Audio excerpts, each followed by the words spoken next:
Hello everybody, welcome back to our channel. आज हम पढ़ेंगे क्लास 6 की बुक का chapter number 9, living organism characteristics and habitats. So let's start. इस chapter के स्टार्टिंग में क्या होता है, पहेली एंड भूजू जो है वो बहुत सारी जगह पे जाते हैं।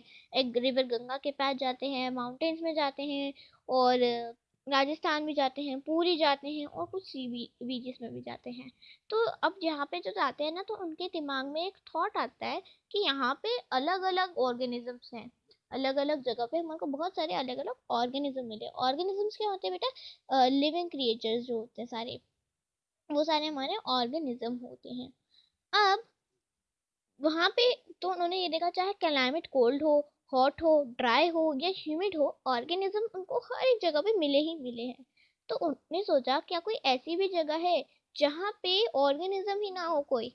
तो वो लोग बहुत सारी जगह सोचते हैं। अपने हाउस के साइड में वो जो सोचता है कि मेरे घर के साइड में नहीं होगा, मेरे घर के अंदर भी नहीं होगा, बट उसको क्या होता है, जो अपने घर के अंदर की कबर्ड में भी देखता है ना, तो उसको भी वहां पे एक छोटा सा स्पाइडर दिख ही जाता है। अपने घर के आसपास भी उसको बहुत सारे लिविंग क्रिएचर्स मिल जाते हैं।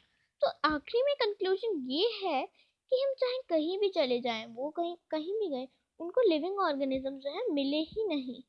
लिविंग ऑर्गेनिज्म कहीं मिले ही नहीं है। क्या आपको ऐसी कोई जगह पता है जहाँ पे लिविंग ऑर्गेनिज्म हो ही ना? हो सकता है आपको पता ही ना हो, क्योंकि ऐसी कोई जगह ही नहीं है जहाँ पे लिविंग ऑर्गेनिजम्स नहीं हो। अब हमारा अगला टॉपिक है organism and the surrounding where they live.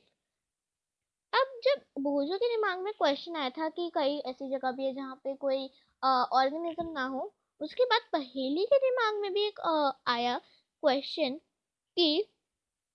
कि जहाँ हम इतनी सारी लोकेशंस पे गए, बट वहाँ पे कोई ना कोई ऑर्गेनिज्म मिला, बट डिफरेंट काइंड्स के मिला। जैसे हम डेजर्ट में गए थे तो वहाँ पे कैमल्स थे, माउंटेन्स में गए थे तो वहाँ पे गोट और याक थे, पूरी पे गए थे तो वहाँ पे कोई और क्रीचर्स थे, क्रैब्स थे, बीच पे तो क्रैब्स थे, और सीज में हमारे फिश थी। तो यहाँ पे हमने ये नोटिस करा कि सारी अलग अलग जगह पे अलग अलग एनिमल है। लाइक, तो आखिरी मतलब जो भी हमारा सराउंडिंग होता है वहां पे अलग अलग तरीके के क्रिएचर्स मिलते हैं हमारे को। अब एक्टिविटी 1 हमारी इसी से रिलेटेड है। इसमें क्या है, हमारे को क्या करना है, हमारे को एक टेबल दे रखा है नीचे 9.1, उसमें हमारे को सब कुछ लिस्ट करना है। मतलब जो फॉरेस्ट, यहाँ पे कुछ सराउंडिंग्स का नाम दे दिया हमें, फॉरेस्ट दे दिया, माउंटेन्स दे दिया, डेजर्ट दे दिया, सी दे दिया, और अगर और भी कोई सराउंडिंग है जो आपको पता हो तो आप वो यहाँ पे लिख सकते हो उनके। तो यहाँ पे हमें क्या करना है, जो भी प्लांट्स और एनिमल्स हैं उनके नाम लिखने हैं। हम लिख के देखते हैं। जैसे हमने फॉरेस्ट में लिख दिया लॉयन, लायन लिख दिया यहाँ पे हमने। माउंटेन्स में हम लिख देते हैं याक, डेजर्ट में लिख देते हैं हम कैमल, और सी में लिख देते हैं हम फिश। ठीक है, तो ये सारे हमने लिख दिए। अब आगे ऊपर देखते हैं, ऊपर क्या है हमारे पास। अब हमारे पास यहाँ पे हैबिटेट्स एंड अडेप्टेशन है। अब इसमें ना हमारे को जो टेबल नंबर 9.1 में हमने करा वो हेल्पफुल रहेगा।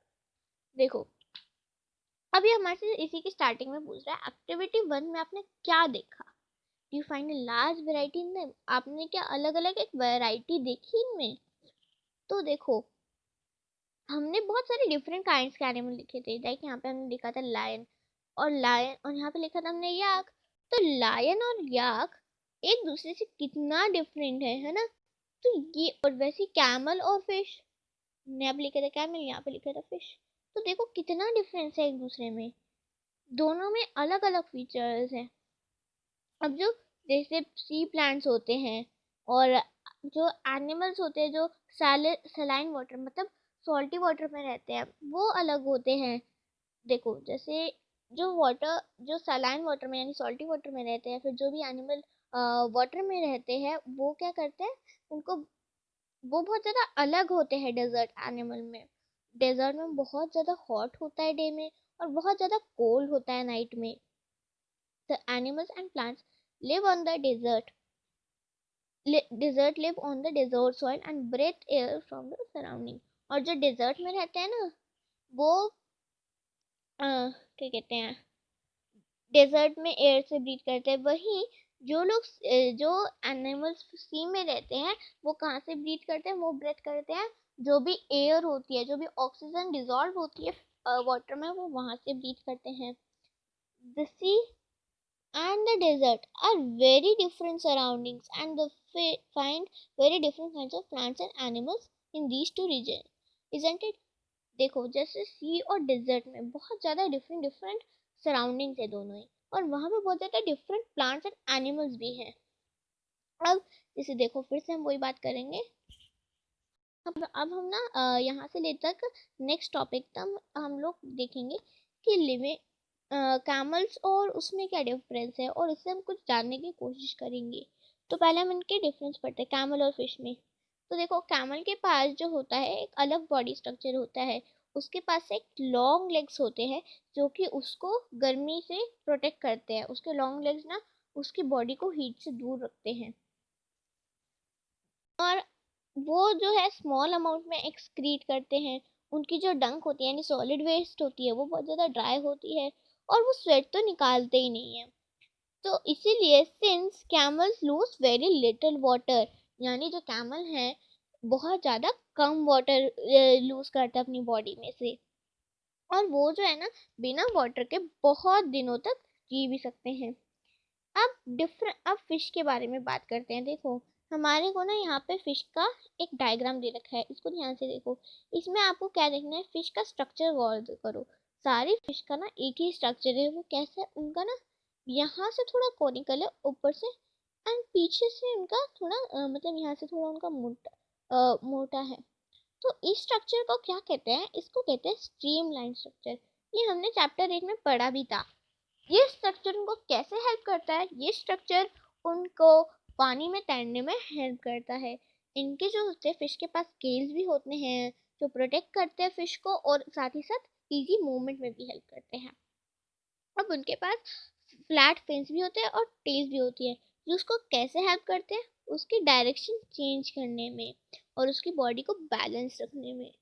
अब जैसे हमने पढ़ा था कि कैमल जो है वो सराउंडिंग से कर देते हैं, तो उनके पास लंग्स होते हैं मोस्ट ऑफ द एनिमल्स के पास। बट फिश के पास क्या होते हैं, गिल्स होते हैं। लंग्स जो होते हैं वो स्पेसिफाइड नहीं होते कि वो पानी में ब्रेथ करे। तो फिश के पास गिल्स होते हैं जो कि हेल्प करते हैं उसको वाटर से ऑक्सीजन, जो वाटर में ऑक्सीजन डिजॉल्व है उसको ब्रीथ करने में। अब हमने देखा कि फिश में बहुत सारे फीचर्स हैं जो उसको पानी के अंदर रहने में हेल्प करते हैं, और ऐसी बहुत सारे फीचर्स हैं जो कैमल को हेल्प करते हैं उसके डेजर्ट में रहने के लिए।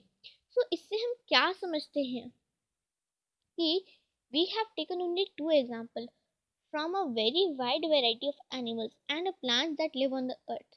In all this variety of organisms, we will find that they have certain features that help them live in the surrounding in which they are normally found. ये लाइन बहुत इंपॉर्टेंट है, इसको मार्क कर दो। They have certain features। तो इस line का पहले हम मतलब समझते हैं। इस लाइन का मतलब ये है कि हमने तो सिर्फ दो ही एनिमल्स को कंपेयर करा है, बट इस पूरी अर्थ में तो इतने सारे एनिमल्स हैं, बहुत सारे एनिमल्स हैं। तो सोचो उनमें कितने डिफरेंट डिफरेंट फीचर्स होंगे, है ना। अब अगर हम कोई से भी एनिमल को देखेंगे ना, उनका एक डिफरेंट फीचर होगा जो कि उसको हेल्प करेगा उसके एक डिफरेंट सराउंडिंग में रहने के लिए। अब इस इस फीचर को हम क्या कहते हैं, इसको हम कहते हैं अडेप्टेशन। अडेप्टेशन एक वो फीचर होता है जो कि हेल्प करता है किसी भी पर्टिकुलर एनिमल को उसकी एक पर्टिकुलर एरिया में रहने के लिए। ये लाइन आप मार्क कर सकते हैं। ये क्वेश्चन, क्योंकि अडेप्टेशन की डेफिनेशन अक्सर पूछी जाती है एग्जाम में, तो ये आप मार्क कर लेना, इम्पॉर्टेंट है ये लाइन। और जो अडेप्टेशन होती है वो डिफरेंट होती, मतलब animal to animal and plant to plant different होती है। अब हैबिटेट की बात करते हैं। हैबिटेट क्या होती है, देखो हैबिटेट वो सराउंडिंग होती है जिसमें एनिमल रहते हैं। सो सिंपल, यानी जो अभी हम सराउंडिंग सराउंडिंग बात कर रहे थे, जो कि जैसे हमने पढ़ा डेजर्ट, सी, ये सारे क्या है, एक हैबिटेट है जहाँ पे एनिमल्स रहते हैं। हैबिटेट क्या है, उनका ड्वेलिंग प्लेस है, यानी एक होम है। अब हैबिटेट उनको क्या करती है, हैबिटेट उनको एयर प्रोवाइड करती है, शेल्टर प्रोवाइड करती है, और बहुत सारी बेसिक नीड्स भी प्रोवाइड करती है। अब हैबिटेट्स भी क्या होते हैं, दो तरीके के होते हैं। टेरेस्ट्रियल हैबिटेट पहली होती है, टेरेस्ट्रियल हैबिटेट्स में आ जाता है जो भी चीज़ें लैंड में होती है, जैसे कुछ एग्जांपल आपको दे रखे हैं, forest, grassland, desert and coastal and mountain region, ये सारे हैं लैंड पे। अब दूसरी होती है हमारी एक्वेटिक। एक्वेटिक मतलब जो जी वाटर में हो, ठीक है, तो वो वाली हो जाती है वाटर वाली हैबिटेट्स हो जाती है एक्वेटिक, और जो लैंड वाली होती है वो हो जाती है टेरेस्ट्रियल। अब एक्वेटिक हैबिटेट के एग्जांपल आ जाते हैं लेक्स, रिवर, ओशन, और बहुत सारे और भी एग्जांपल है एक्वेटिक हैबिटेट के। There are large variation among terrestrial habitat like forest, grassland, desert, coastal and mountain region located in different parts of the world. तो बहुत सारी वेरिएशंस है वहाँ, कहीं पूरे वर्ल्ड में बहुत सारे फॉरेस्ट है, बहुत सारे ग्रासलैंड है, बहुत सारे डेजर्ट है, बहुत सारे कोस्टल है और बहुत सारे माउंटेन भी। अब हम बात करेंगे बायोटिक एंड एबायोटिक के बारे में। बायोटिक क्या होते हैं? जो भी लिविंग ऑर्गेनिज्म होते हैं, वो होते हैं बायोटिक। और जो भी जैसे नॉन लिविंग रॉक हो गया, सॉइल हो गया, एयर हो गया, वाटर हो गया, ये सारे होते हैं अबायोटिक कंपोनेंट्स। अब आपको एक एक्टिविटी दे रखी है कि अबायोटिक कंपोनेंट्स कैसे हेल्प करते हैं प्लांट की ग्रोथ में। देखो, हम जानते हैं कि कुछ प्लांट्स होते हैं वो सीड से ग्रो करते हैं, तो हम देखते हैं एक्टिविटी 2 में। देखो, हमने पढ़ा था चैप्टर नंबर 5 में कि चैप्टर नंबर चैप्टर नंबर 1 में कि हमने एक स्प्राउटेड सीड्स को स्प्राउटेड करा था। मूंग और चना दाल जो है, हमने उनको भिगोया था पानी में, अगर आपको याद हो, और उनमें से क्या निकल आए थे? They turn into the sprouts, है ना। और इसको हम कहते हैं germination. They said to be germinated. जब उनके स्प्राउट्स आ गए तो उस एज को हम कहते हैं जर्मिनेटेड। अब हमारे को क्या करना है? सेम एक्टिविटी है, बट इसमें हम थोड़ा सा चेंज करेंगे। क्या करते हैं देखते हैं। देखो, हमें क्या करना है? सीड्स को सोक कर देना है एक बाउल में, और उसको सारे सीड्स को सोक कर देना है। अब उसको 4 पार्ट्स में डिवाइड कर देना है। तो हम कंटेनर्स बना देते हैं, ए, बी, सी और डी। तो अब क्या करना है इसमें? ए में जो है ना, पानी ऊपर तक रखना है और सारे सीड जो है सोक होने चाहिए अंदर तक। बी वाले में हमें क्या करना है? इसको रख देना है सनलाइट में, ठीक है। सारे सीड को जो है वो सोक्ड ही होने चाहिए, बट पूरे अंदर तक नहीं। हाँ, बट जैसे हमने पहले एक्टिविटी चैप्टर 1 में करा था वैसे ही सोक कर दो, बस अलग अलग पार्ट्स में डिवाइड कर देना है इसको। अब सी वाले में क्या करना है? हमारे को एकदम डार्क में रख देना है, एक डार्क रूम में जहाँ पे कोई भी लाइट ना हो। एंड डी वाले में इसको हमें फ्रिज में रख देना है। कहाँ रख देना है? फ्रिज में, ठीक है। तो ये करना है। अब अगर हम क्या देखेंगे, जो अबायोटिक फैक्टर्स हैं वो बहुत ज़्यादा इनकी ग्रोथ में बाधा डाल रहे, एक तरीके से कह सकते हैं, इफेक्ट करते हैं। कैसे? ये देखो, तो जब हम ये एक्टिविटी करेंगे तो हम एक चीज नोटिस करेंगे कुछ दिनों के बाद कि कोई सीड जो है वो जर्मिनेट ही नहीं हुए, और बहुत कोई सीड जो है बहुत ज्यादा स्लोअर जर्मिनेट हुए हैं। ऐसा क्यों? क्योंकि जो अबायोटिक फैक्टर्स है like air, water, light and heat, वो बहुत इंपॉर्टेंट होते हैं प्लांट के ग्रोथ के लिए। तो ऐसे ही वो अफेक्ट करा था अबायोटिक फैक्टर्स ने, इसीलिए किसी किसी सीड की ग्रोथ बहुत स्लोअर हुई है या फिर ऑलमोस्ट नन हुई है। अब हम अपना अगला टॉपिक पढ़ते हैं, a journey to different habitats. अब इस टॉपिक में हम क्या पढ़ेंगे? डिफरेंट डिफरेंट हैबिटेट्स के बारे में पढ़ेंगे। तो कुछ है हमारी, पहली है हमारी टेरेस्ट्रियल हैबिटेट्स। तो हमने दो पढ़ी है, एक होती है एक्वाटिक और एक होती है टेरेस्ट्रियल। तो टेरेस्ट्रियल हैबिटेट पढ़ते हैं। तो पहले है हमारी डेजर्ट हैबिटेट। उसमें क्या, पहले हम डेजर्ट हैबिटेट के बारे में तो काफ़ी पढ़ चुके हैं, बट ऐसा नहीं है कि डेजर्ट में सिर्फ एक ही एनिमल रहता है, वो कैमल। नहीं, बहुत सारे रहते हैं। तो अब ये सोचो कि जो रैट्स होते हैं, like animals like rats, snakes, इनके पास तो लेग ही नहीं होते लॉन्ग लॉन्ग कैमल की तरह। वो कैसे करते होंगे? वो कैसे जीते होंगे? उनको भी तो हीट से बचना है। तो वो क्या करते हैं? वो बरोज में रहते हैं, अंदर सॉइल के, सैंड के नीचे। और वो सिर्फ डे टाइम पे वो तो बरोज में रहते हैं, और जब नाइट आ जाती है तो वो बाहर आ जाते हैं। अब यहाँ पे देख सकते हो कि कैसे जो रैट है ये हमारा, वो इतनी अंदर है, और ये जो स्नेक है वो भी इतनी अंदर है ताकि हीट से बचे रहे। और ये देखो उन्होंने ऐसा नहीं कि बरोस यहाँ से घुसेंगे, यहाँ से निकल जाएंगे, उनकी मर्जी है यहाँ से भी घुसे कहाँ से भी निकले, बट इन्होंने आने जाने का अपना रास्ता भी बना रखा है। और अब देखते हैं प्लांट्स के बारे में। जो प्लांट्स होते हैं ना, उन अब वाटर तो लूज होता है ट्रांसपीरेशन के थ्रू। ट्रांसपीरेशन अगर आपको याद हो प्लांट्स में होती है, जो कि लीव्स में होती है। ये एक प्रोसेस होता है जब एक्स्ट्रा वाटर रिलीज होता है प्लांट्स में से स्टोमेटा के थ्रू, जो कि लीव्स में प्रेजेंट होती है। तो अब इसको हम चाहते हैं कि ये ना हो, तो हम क्या करेंगे, जो कुछ प्लांट्स में लीव या तो आइदर एब्सेंट ही होती है, या फिर डेजर्ट में, या फिर बहुत स्मॉल अमाउंट में होती है, और कुछ तो स्पाइंस में कन्वर्ट हो जाती है। स्पाइंस मतलब कांटे। हमने कैक्टस में देखा है कि लीव जो है वो स्पाइंस यानी कांटे में होती है, कांटों की उसमें फॉर्म में होती है। तो देखो, तो अब अगर लीव्स ही नहीं होगी तो हमारा ट्रांसपीरेशन ही नहीं होगा, क्योंकि स्टोमेटा तो रहेगा नहीं, तो ट्रांसपीरेशन होगा ही नहीं। अब हमने जो कैक्टस में हम देखते हैं ना लीफ लाइक स्ट्रक्चर, वो लीफ नहीं होता एक्चुअली, वो होती है हमारी स्टेम। क्या होती है वो? हमारी स्टेम होती है। अब इन प्लांट्स में जो फोटोसिंथेसिस होता है वो कहाँ होता है? वो स्टेम में ही होता है। क्यों? अब देखो लीव्स, अगर जैसे अक्सर प्लांट्स में, हम जो यहाँ पे रहते हैं प्लेन्स में, वहाँ पे अगर हम कोई भी प्लांट देखेंगे फोटोसिंथेसिस होता है लीव्स में, बट ऐसे इन प्लांट्स में फोटोसिंथेसिस होता है स्टेम में, क्योंकि इनकी लीव्स या तो होती ही नहीं है। अगर हम पर्टिकुलरली कैक्टस की बात करें तो इसकी लीव्स तो स्पाइंस में बदली हुई होती है, और जो हमें यहाँ पे लीफ लीफ टाइप लगता है वो एक्चुअली इसकी क्या होती है? स्टेम। और ये जो स्टेम होती है, इधर ही फोटोसिंथेसिस होता है, एक थिक वैक्सी लेयर से कवर्ड रहती है।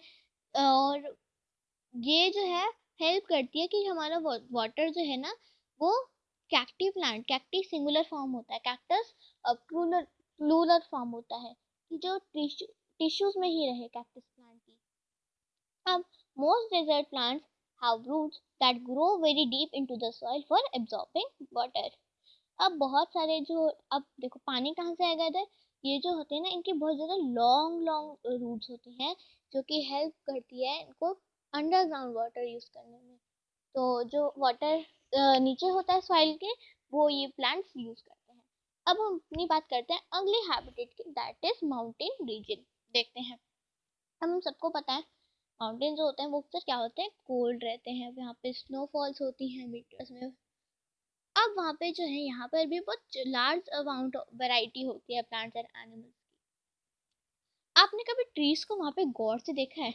इन ट्रीज का एक अलग ही स्ट्रक्चर है। ये देखो कॉनिकल है ऐसे, लेकिन दिस फॉर्मेट है इनका, कॉनिकल है। अब ऐसा क्यों है?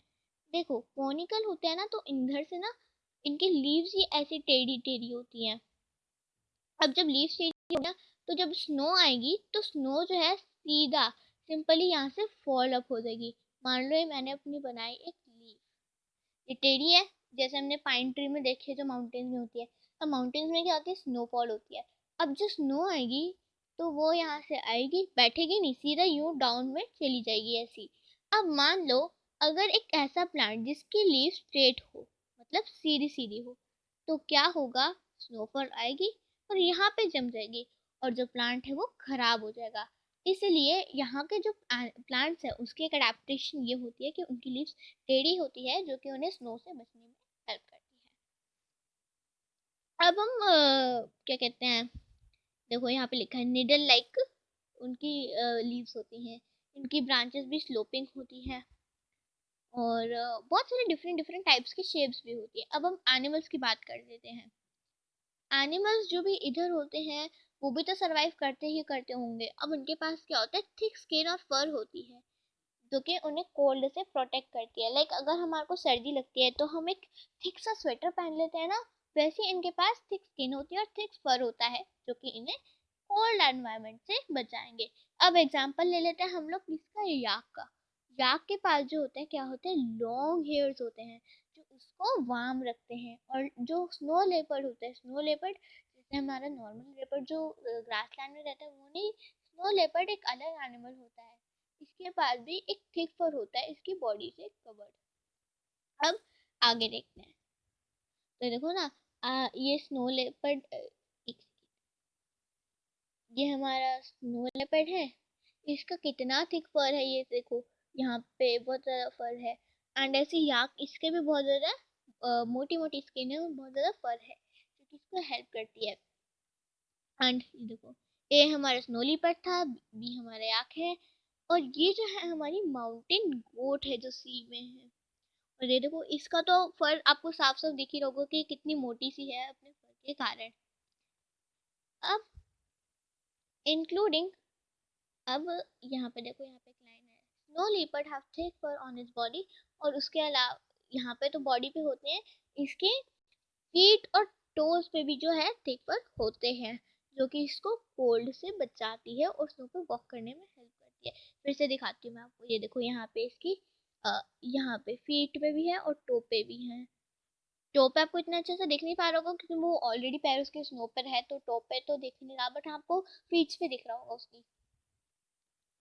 The mountain goats has strong hooves for running on the rocky slopes of the mountain. इनके बहुत ज़्यादा strong hooves होते हैं ताकि ये रन कर सके जो रॉकी रॉकी स्लोप्स होती हैं माउंटेन की। अब हम बात करते हैं ग्रासलैंड्स की। ग्रासलैंड्स में हमको क्या मिलते हैं? लायंस मिलते हैं।